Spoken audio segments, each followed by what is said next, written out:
Hello, and welcome back to another episode of MHSNews Gaming. I'm Myles Edgington, and this is my co-host for today, Dog. Today, we're talking about Haiku the Robot, a small little Metroidvania where the human race has been wiped out and, well, robots have inherited the Earth. But, of course, the robots, they now have their own problems. Computer viruses sweeping through the world of Arcadia and making everybody kind of go a little bit, cuckoo and crazy and just kind of violent. In Haiku the Robot, as you can imagine from the title, you play as Haiku the Robot, and you're tasked with finding the source of this virus and putting a stop to it once and for all. Well, so discovering the little secrets of Arcadia's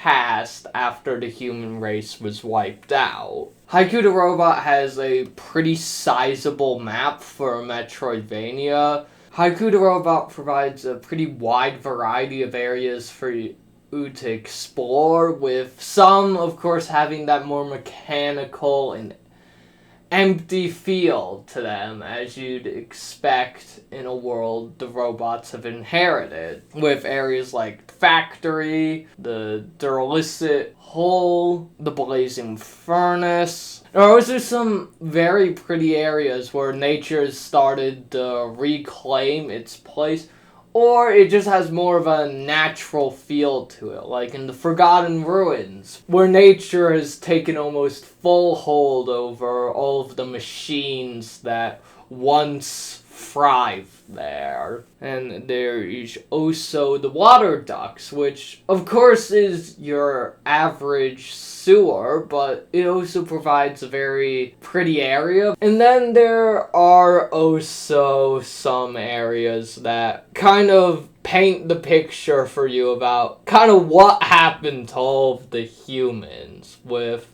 the last bunker being the main example of that area, which has been torn apart by a very powerful force. Haiku the Robot also has a pretty wide range of movement abilities. You start the game with just a simple dash, then you have the Morph Ball, which allows you to roll into smaller areas that you usually could not reach. There's the grappling hook that allows you to, you guessed it, grapple along quite significant distances. And then at some point you get an upgrade to your dash, which allows you to dash straight through things. Finally, then there is the jetpack, which gives you a fun little double jump so you can get up to higher reach areas that you usually couldn't reach. And then of course a lot of them can be used in pretty good combination, which I think is really fun. But the fun thing is that the grappling hook, you can just stop in midair, you can do a double jump, and then grappling hook again. The robot does have at least on the surface, a relatively simple combat system of just slash at the guys until they die. There's quite a few things that make Haiku the Robot's combat system interesting and make it stand out. First, Haiku is incredibly focused on close range combat, which makes the assortment of flying enemies that you usually find throughout the game a lot more difficult to deal with. The combat system also has two very interesting ways of, balancing. There's the concept of overheating. So you have a slide that you can use to dodge attacks, but if you use that too much, you start to overheat and it disables that ability until you can cool down. And then there's Haiku's healing system, which is repairing yourself with spare parts. The interesting part that they did to make this balance was that to repair yourself, you need spare parts. But spare parts are also the currency in the game. As well as if you die, you'll lose a pretty substantial portion of the spare parts you were carrying. But still, you also need to think about how much you're healing, because you might need those spare parts to buy some important items later on. Then in comes the chip system, which fundamentally changes how you can go about combat. Haiku the Robot's chip system consists of miniature little upgrades you can give to Haiku to boost some of his skills and give you a variety of different perks. The system is divided into 3 different types of chips: red chips, green chips, and blue chips.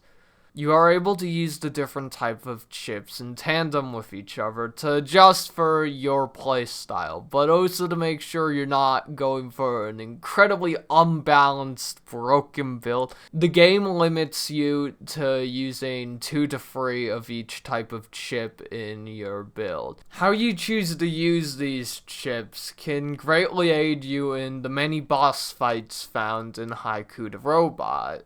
And then, of course, there are the boss fights. There's only 15 boss fights in Haiku the Robot, but the bosses can pose a significant challenge at times, because a lot of the time they really don't give you a lot of chances to heal unless it's a phase transition. Often, most of the bosses base their usual attacks upon your movement. Of course, these movement-based attacks also do come in as a little bit of a crutch for the boss fights, and it really shows once you get access to one chip, Electron Emitter, which causes you to emit a trail of sparks behind you as you move.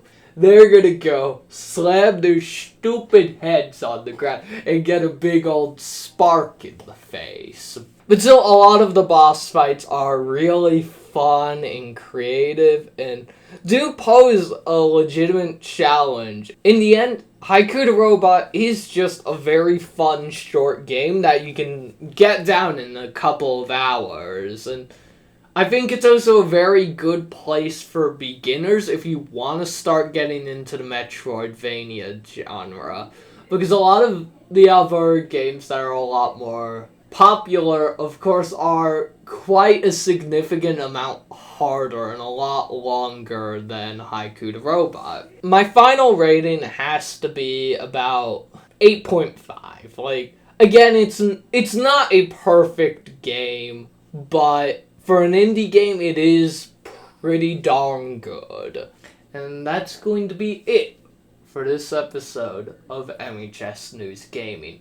I hope you enjoyed, and I hope we see you next time on our next video game review. Goodbye!